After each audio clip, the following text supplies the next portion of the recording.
호주에 이제 한 중학교에 자기하고 얼굴이 비슷하게 생긴 친구가 있어서 같이 친구를 먹었습니다.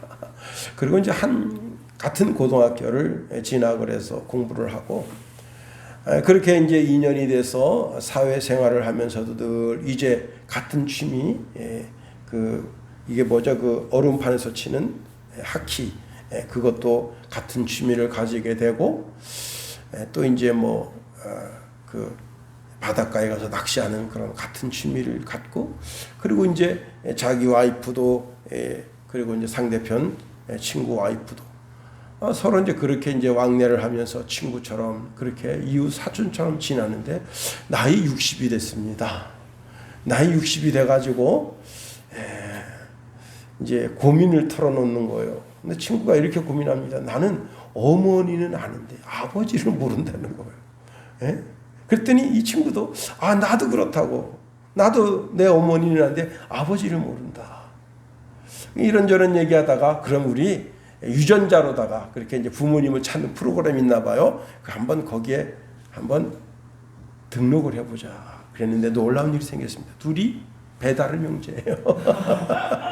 예, 배다른 형제. 예, 어머니는 틀리지만 아버지는 할아버지. 그래서 둘이 깜짝 놀랐다는 거예요. 응?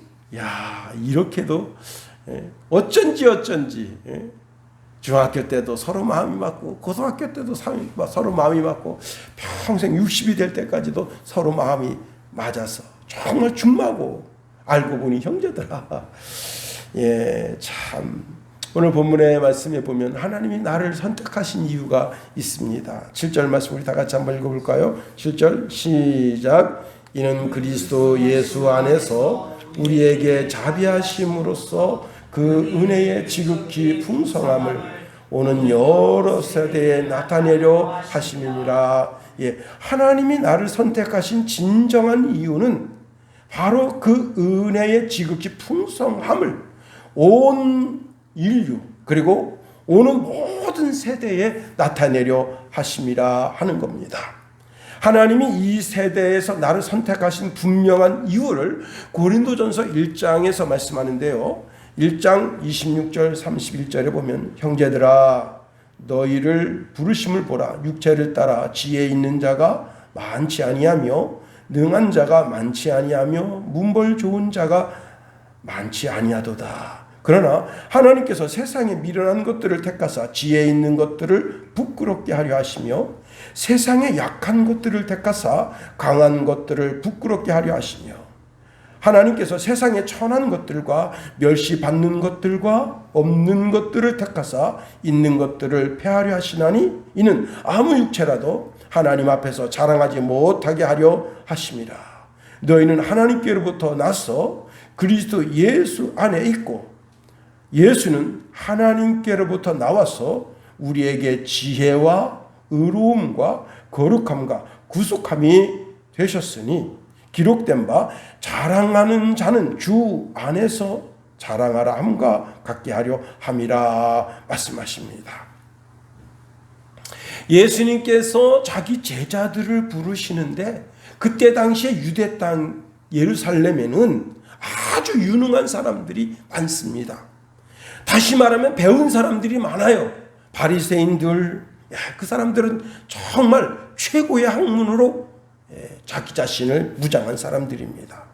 성전에서 자랐고 율법학자들의 좋은 그런 가르침을 받았고 또 성전에 자기 일생을 드리는 사두개인들은 또 어떻습니까? 그들이야말로 참 좋은 인재들이고 어쩌면 그 사람들로 하여금 한 시대 크게 쓰임 받을 수 있었을 텐데 주님은 그런 자들을 부르지 아니하시고 오히려 갈릴리 바닷가의 어부들을 부르셨다는 거예요. 또 그때 당시에 수많은 사람들의 손가락질을 받던 세리를 부르셨다는 거예요. 자, 그런 사람들을 택하신 이유가 무엇이냐? 30절에 보니까 너희는 하나님께로부터 나서 하나님께로부터 태어나서 그리스도 예수 안에 있고 우리는 하나님께로부터 나와서 예수는 하나님께로부터 나왔어. 우리에게 지혜와 의로움과 거룩함과 구속함이 되셨다. 예. 자, 우리는 예수 그리스도를 구주로 믿음으로 말미암아 그로 인해서 이제 거듭 태어남을 입었는데, 그로 인해서 하나님의 지혜, 하나님의 의로움을 덧입게 되고 하나님의 가족이 되고 하나님의 구속함을 덧입게 되었다는 거예요. 자, 우리가 오늘 본문에 있는 말씀을 통해서 왜 하나님이 나를 선택하셨는지 그 이유를 참 살펴보면 너무너무 은혜롭고 너무너무 감사한 겁니다. 오늘 7절 말씀 첫 단어가 이는이라고 하는 단어로 시작됩니다. 자, 이 단어 앞에는 어떤 원인이 있다는 거예요. 그래서 그 앞에 있는 그 원인을 설명할 때 이것은 이렇게 말하는 겁니다. 그러면 그 앞에 5, 6절에 어떤 원인이 있었느냐? 허물로 죽은 우리를 그리스도와 함께 살리셨고, 또 그리스도와 함께 부활시켜 주셨고, 그리스도와 함께 하나님의 나라의 보좌 우편에 앉게 해주셨다는 거예요. 그렇게 한 이유는 하면서 오늘 말씀합니다. 왜 그렇게 했는가? 왜 그렇게 하나님이 우리를, 죄와 허물로 죽은 우리를 구속해 주셨고 예수 그리스도와 함께 살게 하고 하나님의 나라에 올라가게 하고 하나님 보좌 우편에 앉게 하고 이런 일들을 왜 하셨는가 하는 겁니다. 왜? 여러분, 구약적 질문은 어떻게 해요? 어떻게 하나님이 천지를 창조하셨지? 어떻게 저 하늘의 별을 창조하셨지? 어떻게 저 하늘의 해를 창조하셨지?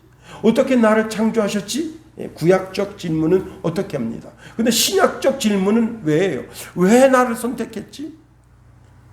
왜 나 같은 걸? 벌레만도 못한 나를 왜 선택하셨지?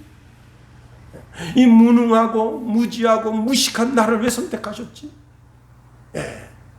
왜라는 질문을 던지는 거예요. 왜? 복음성가에도 이런 복음성가가 있습니다. 예수님 날 위해 죽으셨네. 왜 날 사랑하나. 겸손히 십자가 지시었네. 왜 날 사랑하나. 왜 날 사랑하나. 왜 날 사랑하나. 왜 주님 십자가 지셨는가? 왜 날 사랑하나? 왜 나를 사랑하는 거야? 나같이 이런 부족하고 보잘것없고 연약한 나를 왜 사랑하시는 거야? 이렇게 왜라고 하는 질문을 던지는 거예요. 왜 죽은 자들 가운데서 내게 하늘의 생명, 영생을 얻게 하시고 부활의 복을 받게 하셨는가? 하나님 보좌 우편에 앉게 하셨는가? 왜 그렇게 하신 거야? 그 이유가 오늘 본문에 세 가지로 나타납니다. 첫 번째, 왜 하나님이 그렇게 하셨는가? 그리스도 안에서 자비하심을 나타내기 위함이라는 겁니다. 여러분, 자비라고 하는 단어는요, 기본적인 단어가 어떤 뜻이냐? 사람이 졸리면 하품하죠. 제가 오늘 이제 산뜻하게 이발을 했어요. 갔는데 이발소를 갈 때는 그걸 마음의 부담이 뭐냐면 기다리는 사람이 많으면 참 곤란하잖아요, 그죠? 그래서 하나님, 제가 오늘 머리 깎으러 가는데 기다리는 사람 많으면 어떡하지? 근데 다행히 아무도 없었어요. 내가 원장님 이렇게 너무 한가하면 어떻게 했더니 목사님, 지난주에는요 밥도 못 먹었어요. 지난주에 그렇게 바빴는데 이번 주는요 한가하네요. 참. 근데 사람이 이제 그렇게 이제 이발하고 와서 너무 그냥 피곤한 거여서 의자에서 하품을 한 거예요. 여러분, 그 하품할 때 이 틈이 열리잖아요, 그죠? 그 하품하는 입 또는 그런 공간에다가 손을 넣고 꽉 움켜진다는 뜻이 자비하심이라는 단어의 원어입니다. 꽉 움켜진다는 거예요. 사람이 아주 작은 공간에다가 손을 넣어서 꽉 잡는다는 거예요. 여러분, 클리프 행어라고 하는 영화를 보셨는지 모르겠어요. 로키 산맥에서 이제 구조대원으로 일하는 게이브라고 하는 사람이 조난당한 동료 헬의 연인 세라를 구조하다가 그 손에 힘이 빠져가지고 그 여자가 떨어져 죽어요. 그 진짜 그 순간을 보면 진짜 막 피가 말려요. 꽉 잡았는데 그게 그 가죽 장갑이 거기서 조금씩 밀려요. 그건 물론 그 구조대원이 자비가 없어서가 아닙니다. 그 힘이 부족해서, 그 끌어올릴 만한 힘이 부족해서 놓치게 됩니다. 이번에 포항에 비가 참 많이 왔어요. 그런데 이제 그 아파트를 지키는 그 분들이 방송을 했습니다. 빗물이 들이차니까 차를 빼십시오. 8분인가가 들어갔는데 그 중에 한 분이 살았어요. 어떻게 살았냐면 이렇게 이제 이게 에어 포켓이 있어서 거기다가 그 기둥 붙잡고 14시간 동안 숨을 쉬면서 구급대원이 자기를 구조해 오기를 기다린 거예요. 14시간 동안. 그거 놓치면 죽는 거예요. 자기 손에 힘이 빠져서 그걸 놓치면 죽는 거예요. 14시간 동안 얼마나 추웠겠어요. 달달달달 떨면서. 월요일 날 한 유튜브 방송을 보는데 뉴욕 지하철의 안전요원이 철로에 떨어진 사람을 탁 잡아서 일으킨 거예요. 그런데 그 기관사가 사람이 떨어진 걸 봤어요. 근데 우리나라 지하철은 이렇게 보면 이렇게 요철이 있어서 그 안에 떨어지면 자기가 살려면 그 안에 들어가는 그런 포켓이 있어요. 근데 다른 나라는 그런 데가 없는 데가 많습니다. 거기 깔리면 죽는 거예요. 그냥 떨어지면. 저기서 기차가 전체 막 달려오는데 그 기관사가 보고 브레이크를 밟았지만 자기 앞을 지나갈 때 시속 40km였대요. 네. 그 사람이 딱 잡아가지고 확 일으킨 거예요. 살았습니다. 둘 다 살았어요. 여러분, 그 손끝에 그냥 이 사람을 살려야 되겠다는 강한 집념이 그를 두 손으로 꽉 잡아가지고 철로에서 확 일으키니까 순간적으로 수많은 사람들이 에워싸고, 그리고 그 사람을 찍어서 또 인터넷으로 이렇게 올려서, 안전요원 참 자기 생명을 마다하지 않고 살렸으니 얼마나 감사합니까? 거기에 그 안전요원의 자비, 국률이 있는 거예요. 그 안전요원이 나 몰라 할 수도 있어요. 왜? 나도 죽을 판인데. 아주 순간적으로 끌어올리자마자 지하철이 지나갔어요. 이사야서 41장 8절에서 10절에 보면 이런 말씀을 줍니다.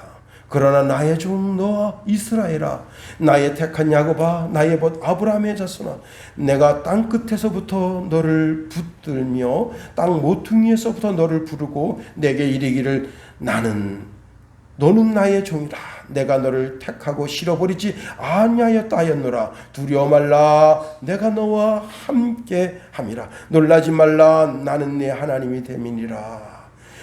내가 너를 굳세게 하리라. 참으로 너를 도와주리라. 참으로 나의 의로운 오른손으로 너를 붙들리라. 의로운 오른손으로 너를 붙들어 준다. 거기에 하나님의 강한 능력, 강한 힘, 거기에 자비가 있는 거예요.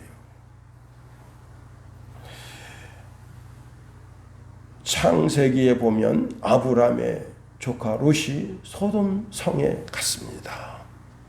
천사가 그 성을 심판할 걸 알려줬어요. 그래서 그 성에서 빠져나가는데 그의 아내는 뒤돌아봄으로 이제 소음기둥이 되지만 롯은 두 딸의 손을 강제로 붙잡고 거기서 나갑니다. 거기에 자비가 있는 거예요. 두 천사가 강제로 손을 잡아서 이끌어내는 거예요. 그 불구덩이에서, 사망의 음침한 골짜기에서 그들을 끄집어내는 거예요. 거기에 하나님의 자비하심, 하나님의 은혜가 있는 겁니다. 더 나아가 자비라고 하는 것은 하나님의 손으로 공급하는 것을 의미한다. 자, 하나님이 공급해 주시는 거예요. 하나님의 강한 능력의 손으로 우리를 도와주시는 거예요. 제가 아주 어릴 때 아버님 따라서 이제 시골은 옛날에 다 화목을 이게 아궁지에다가 불 떼가지고 집을 데폈습니다. 아버님 따라서 이제 절골이라고 하는 곳에 가서 나무를 해가지고 오는데, 예, 그때 이제 막 경운기가 막 보급이 됐었어요. 그래서 어떤 분들은 경운기를 막 달달달달달 끌고서 이렇게 나무 해가지고 가는데, 어떤 분이, 여자분이 그날 나무를 많이 했어요. 이게 조그만 언덕이 있는데 못 가는 거야. 나무를 너무 많이 해가지고. 그래서 동네 한 어르신이 경운기를, 그 웅덩이를 밀어줬습니다. 그러니까 못 올라가서 그냥 그 눈이, 바닥에 눈이 그 차들이 다녀가지고 아주 매끌매끌하거든요. 한 발 하면 쭉 미끄러지고, 한 발 하면 쭉 미끄러지는데 경운기로 탁 웅덩이를 설설설 밀어주니까 얼마나 잘 올라가요. 제가 그 옆에서 지켜보면서 되게 부럽더라고. 경운기 끌고 다니는 사람들. 우리는 그때 소달구지로 나무를 했었는데, 야, 참 부럽다. 예, 여러분, 그 손수레 끌고 올라가는 거 조금만 도와줘도 아주 수월하게 올라가고 수월하게 집으로 갈 수 있는데, 하물며 천국에 가는 우리를 하나님의 강한 능력의 손으로 붙잡아서 싹 끌어주신다면 그 얼마나 쉽고 얼마나 간단한 거예요. 그렇습니다. 요한복음 10장 28절 29절에 보니까 내가 저희에게 영생을 주느니 영원히 멸망치 아니할 터이요 또 저희를 내 손에서 빼앗을 자가 없느니라. 저희를 주신 내 아버지는 만유보다 크심에 아무도 아버지의 손에서 빼앗을 수 없느니라. 우리는 하나님 아버지의 자비한 손길로 보호함을 받고 있는 겁니다. 아파트에 참 요즘 애기들 보기가 쉽지가 않아요. 근데 전에 그 5층에 그 애기가 있었고, 그 다음에 이제 유치원 다니는 애기가 있었고, 그 다음에 초등학교 다니는 애기가 있었는데, 그 3살이나 4살이나 됐겠나? 그냥 오빠가 학교 가는 거 같이 엄마랑 같이 배웅 하겠다. 거기서 내려오는데 지가 어떻게 내려와요? 엄마가 이렇게 끌어안고 그래 내려오는데, 야, 요즘 햇빛, 오늘 햇빛 얼마나 강합니까? 낮에. 응? 아우, 햇빛이 얼마나 뜨거운지, 그늘에 가면 시원하고 햇빛 맞으면 따갑고 뜨겁고 그래요. 근데 애가 막 눈을 못 떠요. 그러니까 그 엄마가 이렇게 해주더라고. 손으로 이렇게. 예? 얼마나 귀여운지. 야, 빨리들 장가가서 손주를 부모님 손에 이렇게 앉혀드리는 게 참 복된 거예요. 야, 그 엄마가 이렇게 하니까 애가 좋아가지고 하나님의 강한 능력의 손으로 우리를 보호해 주시는 거예요. 더 나아가, 자, 왜 그렇게 하셨어요? 하나님 왜 그렇게 하셨어요? 라고 질문을 던진다면 그 은혜의 지극히 풍성함을 우리에게 보여주시기 위함이라는 사실입니다. 7절 중간절에 이렇게 말씀하고 있네요. 그 은혜의 지극히 풍성함을. 그렇습니다. 여러분, 과거에 우리는요, 1절에 보니까 너희의 허물과 죄로 죽었던 너희를 살렸다 했어요. 가끔 이제 대표 기도하는 분들 보면 이렇게 기도합니다. 죄로 말미암아 죽을 수밖에 없었던 우리를, 죽을 수밖에 없었던 게 아니에요. 완전히 죽었었던 거예요. 예. 우리의 죄와 허물로 인해서 완전히 죽었던 거예요. 자, 우리의 허물이 뭐예요? 누군가의 꾀임에 넘어가서 그만 미끄러진 거예요. 다시 말하면 에덴 동산에 아담과 하와가 사탄의 꾀임에 넘어감으로 말미암아 결국은 하나님과 영이 단절되는 비극을 맞게 된 겁니다. 자, 그런데 그렇게 죄와 허물로 죽은 우리를 위해서 이 땅에 예수님을 보내주셨는데, 예수님을 통해서 영생을 가지게 하셨을 뿐만 아니라 이제는 죄악과 단절된 거룩한 삶을 살도록 하나님이 우리에게 허락해 주신 거예요. 과거 우리가 어떠했었느냐? 2절 말씀해 보니까 이렇게 말씀하고 있습니다. 그때에 너희가 그 가운데서 행하여 이 세상 풍습을 쫓고, 세상 풍습 쫓는 것이 그것이 인간의 본질적인 삶인 줄 착각했다는 거예요. 그래서 그냥 세상 풍습, 신년 되면 가족이 모여서 제사 지내고, 그게 그래서 그런 풍습 쫓는 것이 인간의 본질적인 삶인 줄 착각하고 사는 거예요. 그래서 기독교가 이 땅에 들어오니까 저 쌍놈 종교 보라고, 조상도 모르는 놈들이라고 그렇게. 그래서 얼마나 많은 기독교인들, 천주교인들이 죽었습니까? 하나님 섬긴다고. 더 나아가 2절 말씀에 보면 공중 권세 잡은 자 곧 지금 불순종의 아들들 가운데 역사하는 영, 즉 마귀가 우리 인생의 주인인 줄 알고 따랐다는 거예요. 내가 어릴 때 보면 참 우리 할머니가 묵밥을 만들어요. 그럼 묵밥을, 제가 그래서 지금도 묵밥을 되게 좋아합니다. 그 무를 이렇게 밥을 딱 하면 이렇게 거기다가요 간장 한 술 넣고 그다음에 참기름 한 술 탁 넣고 딱 비비면, 이야, 오늘 그냥 저녁을 맛있게 먹었는데도 침이 싹 도네. 야, 우리 할머니가 그냥 해가지고 또 밥을 또 고시래고시라고 땅바닥에 뿌려요. 그 아까운 쌀 도시락 해가지고 산에 가서 나무할 때, 여기는 짐승도 먹어야지 그러면서 밥 숟갈 휙 던지면서 고시래. 그게 뭐냐면 사실은 그 미신 섬기는 거예요. 참, 다 귀신 역사.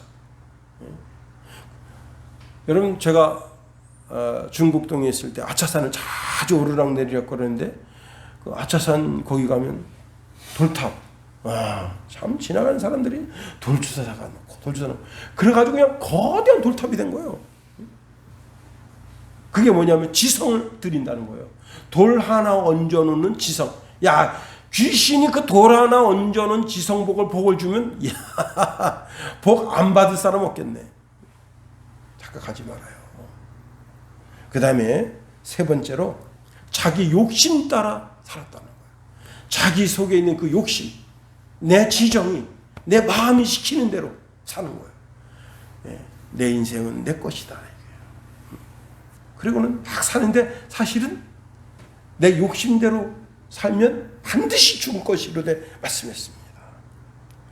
자, 그렇게 세상 풍습을 쫓고 마귀를 쫓고 자기 욕심껏 그렇게 세상을 그렇게 살았던 인생인데, 이제 그런 인생이 그리스도 예수를 만남으로 말미암아 그 은혜의 풍성한 국률로 우리가 하나님의 자녀가 됐다.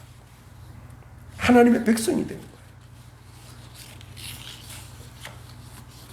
이거 얼마나 큰 축복이고 은혜고 얼마나 더 감사할 일입니까?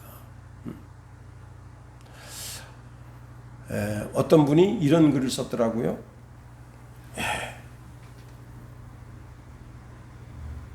자기 어머니가 돌아가시면서 세 개는 절대 하지 말아야 돼요. 첫 번째는 정치에 뛰어들지 마라. 두 번째는 절대 예수 믿지 마라. 세 번째가 생각이 안 나네. 그런 사람도 있어요. 절대 예수 믿지 마라. 그래가지고 그 어머니 말씀 따라서 이제 방생하려고 서울에 가면은 이제 그런 그 자라를 파는 데가 있어요. 자라가 싸지 않습니다. 비싸요. 그 이제 청량리에 가면 그 뒤에 게 그 한약재 파는 그런 상가가 있는데 경동시장이라고 거기서 이제 그 자라를 샀어요. 제법 큰 걸 샀는데 어머니가 야 이거 우리 방생하고 오자 그래가지고 서울에서 지금처럼 이렇게 교통이 편한 때가 아닙니다. 서울에서 양평 가는 버스를 타고 그 양동이에 자라가 있는 거예요. 고개 꾸벅꾸벅 하면서 이놈이 날 잡아먹을 건가 어쩔 건가 그런데 그거를 양평에 팔당댐에 가서 방생했다. 어머니 말씀 듣고 순종한다.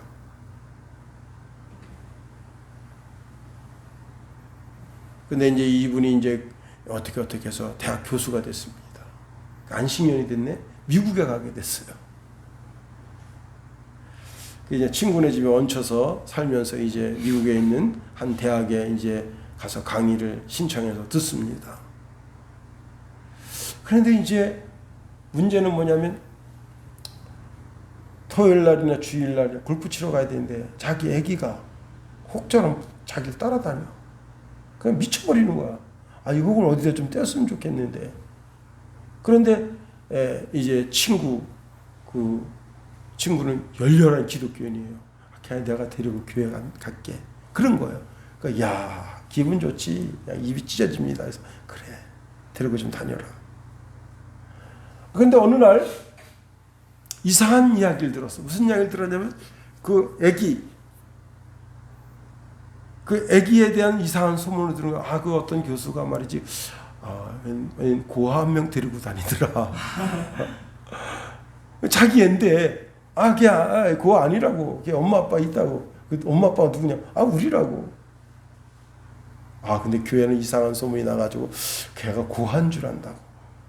그래서 이제 그 고아라고 하는 것을 불식시켜주기 위해서 우리 당당한 엄마 아빠 있다는 사실 알려주기 위해서 교회를 갔습니다. 첫 시간 목사님 설교하는데 눈물이 확 쏟아지면서 예수 믿기로 작정을 했어요. 그래서 엄마 무덤에 가서 엄마 무덤에다 대고 얘기하는 거. 엄마 내가 효자잖아. 그거 말이야 양동이로 그냥 그 자라 새끼 말이야 그 경동시장에서 이렇게 담아가지고 말이야 그걸 버스도 제때 닿지 않는데 2번 3번 갈아타고 그리고 양평에 가서 그다가 그걸 그렇게 방생하고 그런 효자잖아. 근데 엄마가 나한테 그렇게 예수 믿지 말라고 한 거는 사실은 내가 잘 되라고 그런 거 아니겠어. 근데 엄마 예수 믿으면 더 잘 되는 길이 있어. 엄마 그래서 내가 예수 믿기로 했어 하고 독백하는 그런 글을 올려놨더라고요. 참 그거 보고 내가 야 이런 아들도 있구나. 여러분 예수 믿고 더 잘 되는 길이 있는 거예요. 더 축복된 길이 있는 거예요. 세 번째로 왜 하나님이 그렇게 하셨는가? 여러분 7절 다시 한번 읽어볼까요? 7절 시작. 이는 그리스도 예수 안에서 우리에게 자비하심으로써 그 은혜의 지극히 풍성함을 오는 여러 세대에 나타내려 하심이라. 오는 여러 세대에 나타내려 하신다는 거예요. 여러분 우리나라에 복음을 전해준 분이 토마스 선교사잖아요. 그분이 대동강변에서 예수 믿으라고 하면서 그 쪽복음을 줬는데 그 쪽복음을 받아든 그 사람이 여러분 그 쪽복음 보고 예수 믿게 됐잖아요. 그리고 그 집안이 예수 믿는 집안이 됐잖아요. 대대로 예수 믿는 집안 된 거 아니에요. 우리 집안도 마찬가지입니다. 우리 집안도 제가 언젠가도 말씀드렸습니다만 나한테는 이제 고조 할머니가 되시는 분인데 그분이 참 박복한 여인이에요. 응? 일제강점기 시대가 펼쳐지면서 시집을 왔는데 그만 이제 고조 할아버님께서 그때 다 모든 모든 그 청년들이 의분을 가지고 야, 일본 놈들이 우리나라를 이렇게 침탈하면서는 안 된다. 그래가지고 이제 청년들 징집하는데 거기 탁 나섰었는데 얼마나 키가 컸던지 이분이 키가 굉장히 크고 그 다음에 이 참나무로다가 국기뽕을 만들었는데 그 국기뽕이 한 20m 정도 되는 그걸 들고도 메고 다녔다는 거예요. 한 국기뽕, 국기가 바람에 찬바람이 팍팍팍 할 때 그 얼마나 힘듭니까? 힘이 장사였는데 하천에 거기 꺼목다리가 있는데 꺼목다리 거기서 이제 아침에 물 좀 떠가라서 물 두 통 딱 들고 탁 가는데 일본 놈들이 그냥 거기다 대고 총을 쏴가지고 저는 거기서 즉사하셨는데 하셨는 줄 알았는데 그게 아니고 그 자리에서 퍼서 주지 않고 똥오줌을 쌌다는 거예요. 왜? 그 죽는 거니까. 그리고 사람이 이상해진 거예요. 그리고 이제 일본 순사놈들이 붙잡아가지고 하천 경찰서에 가서 3일간인가 그렇게 집어넣는데 이제 동네 어른들이 와서 이 사람 나쁜 사람 아니다. 이게 다 오라 하니까 온 거지. 일본에 막 대항해서 그렇게 했겠냐. 그런데 그때 놀라가지고 집에 와서 시름시름 앓다가 보름 만에 돌아가셨다. 자, 그러니까 할아버님을 이제 증조 할아버님 한 분 딱 낳고 돌아가신 거예요. 근데 우리 집안 어른들이 참 좋은 어른들이에요. 양구의 방산 쪽에 있는 한 사람한테 와서 업어가라. 그 여자를 이렇게 애 하나 낳고 이렇게 됐는데 참 불쌍하지 않냐. 업어가라. 그래서 업어갔다는 거예요. 갔는데 그 집이 예수 믿는 집이야. 그래가지고 거기서 복음을 받아들였는데 이 여인이 얼마나 박복했는지 그 남편이 또 죽어버렸어. 옛날에 일찍 죽었어요. 하여튼 그래가지고 할 수 없이 그 여인을 다시 데리고 왔는데 그 여인이 여러분 우리 할아버님을 전도한 거예요. 예수 믿게 한 거예요. 그래서 복음이 들어온 거예요. 그 집안에서 목사가 났다는 그런 전설이 있는 거예요. 응? 여러 대. 응? 자, 출애굽기 20장에 보면요, 하나님을 잘 섬기는 그 집과 그 가문에 1000대 이르기까지 복을 주신다는 거예요. 응? 참 이런 복을 우리가 받아 누려야 되는 겁니다. 더 나아가 참 여기 아주 귀한 말씀인데 이 말씀이 뭐냐면 오는 여러 세대에 나타나는데 최종적으로 어디까지? 주님이 이 땅에 재림하셔서 재판하실 그때까지 하나님의 자비하심, 하나님의 긍휼하심, 그 은혜가 계속해서 역사 속에서 나타나게 하신다는 겁니다. 제가 이제 이번에 우리 시찰에 수련회를 갔는데 거기 이제 원로 목사님 계셔요. 최정덕 목사님. 당신이 보기에 당신이 평생 살았는데 당신이 보기에 이게 딱 무슨 때와 같은가 하면 성경 마태복음 24장의 때와 똑같다. 각처에서 전쟁의 소리가 있지, 지진, 기근이 있지, 그 다음에 바이러스. 1년차, 2년차, 올해가 3년차잖아요. 그러면서 그분이 저한테 그래요. 김 목사님, 정신 바짝 차리고 이 신앙생활 하십시다. 언제 주님이 오실지 당신이 생각할 당신 평생 이런 데가 없었다는 거예요. 여러분 오늘 7절에 오는 그 세대가 우리 세대일 수 있다는 거예요. 잘 예수 믿다가 주님의 부름을 입어서 주님 심판대 앞에 딱 갔을 때 날 안다. 나 쟤 알아. 예수님이 난 쟤 알아. 쟤는 내 친구야. 내 형제야. 이렇게 나와야 되는데 제가 누구지? 제가 누구지? 이거 아주 곤란한 거예요. 제가 부목사로 신일교회 딱 갔을 때 그때 이항란 권사님 개뿔 믿음도 하나도 없었어요. 근데 제가 거기 한 7번 찾아간 것 같아요. 목사님과 신방 갔다 오라. 그래서 제가 암으로 폐병으로 죽어갑니다. 폐암으로. 돈도 없어서 진통제 하나 못 사 먹어요. 그렇게 불쌍해. 그니 막 그 고통이 막 밀려오고 죽음의 고통이 자기한테 오니까 얼마나 겁이 납니까? 제가 그분한테 꼭 전화하고 가야 돼. 왜 그러냐? 계속 이거 하다가 그 연기가 정확한 걸 목회자한테 보이면 부끄럽잖아요. 그래서 꼭 전화하고 오세요. 꼭 전화하고 오세요. 그러면 전화하면 그 집 식구들이 다 청소를 대충 해놔요. 그래도 담배 연기가 그냥 정확해요. 거기 가서 복음을 다시 전해주는 거예요. 이양남 권사님 세례받고 다 하셨지만 제가 다시 복음을 전해드릴게요. 그리고 예수님 다시 영접하세요. 이제는 옛생활 끊으세요. 딱 하고 전화가 와요. 목사님 우리 어머니 돌아가실 것 같아요. 막 가서 또 예배 드리면 또 살아나. 근데 하루는 딱 가서 이제 예배를 드렸어요. 담임 목사님 모시고 가서 예배 드렸는데 죽을 것 같던 사람이 또 살아났어. 그래서 이제 예배 드리고 와서 이제 이렇게 의자에 앉으려고 했는데 다시 전화가 온 거야. 그 희한각해가 목사님 빨리 오세요. 그래서 담임 목사님 유독하다는데 했더니 자네가 혼자 갔다 와. 딱 갔는데 제가 이제 막 숨이 넘어가려고 제가 품에 안았어요. 이양남 권사님 잘 들으세요.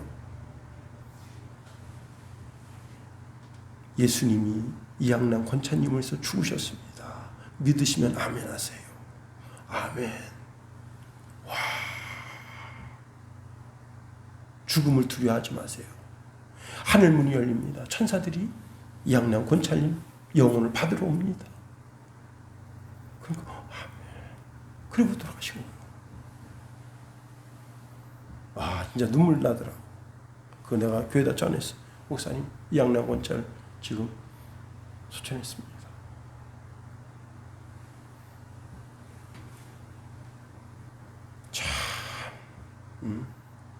저는 그 자매인데 자매가 예수 잘 믿으리라고 생각해요. 어렵게 그 가정에 복음이 들어갔지만 잘 예수 믿으리라고 믿습니다. 그 믿음의 대가 점점 견고하게 되었어. 요한계시록 1장 7절 8절에 이런 말씀을 줍니다. 볼지어다 구름 타고 오시리라. 각인의 눈이 그를 보겠고 그를 찌른 자들도 볼 터이요 땅에 있는 모든 족속이 그로 인하여 애곡하리니 그러하리라. 아멘. 주 하나님이 가라사대 나는 알파와 오메가라. 이제도 있고 전에도 있었고 장차 올 자여 전능한 자라 하시더라. 여러분,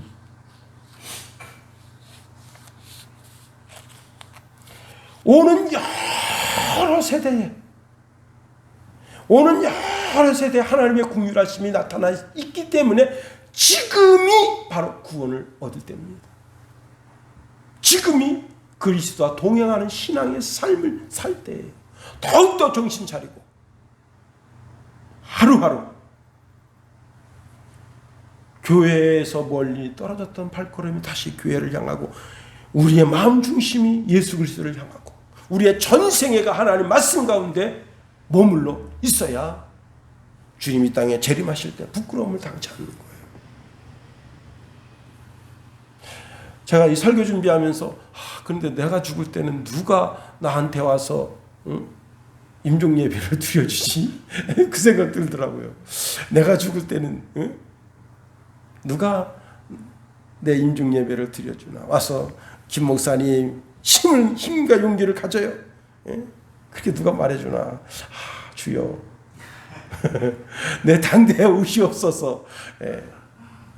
오는 여러 세대에 나타나신 하나님의 그 긍휼하심, 그 은혜 가운데 굳건히 서는 저와 여러분 다 되길 예수님의 이름으로 축원해 드립니다. 주기도문 하겠어요. 하늘에 계신 우리 아버지, 아버지의 이름을 거룩하게 하시며 아버지의 나라가 오게 하시며 아버지의 뜻이 하늘에서와 같이 땅에서도 이루어지게 하소서. 오늘 우리에게 일용할 양식을 주시고 우리가 우리에게 잘못한 사람을 용서하여 준 것 같이 우리 죄를 용서하여 주시고 우리 시험에 빠지지 않게 하시고 악에서 구하소서. 나라와 권능과 영광이 영원히 아버지의 것입니다. 아멘.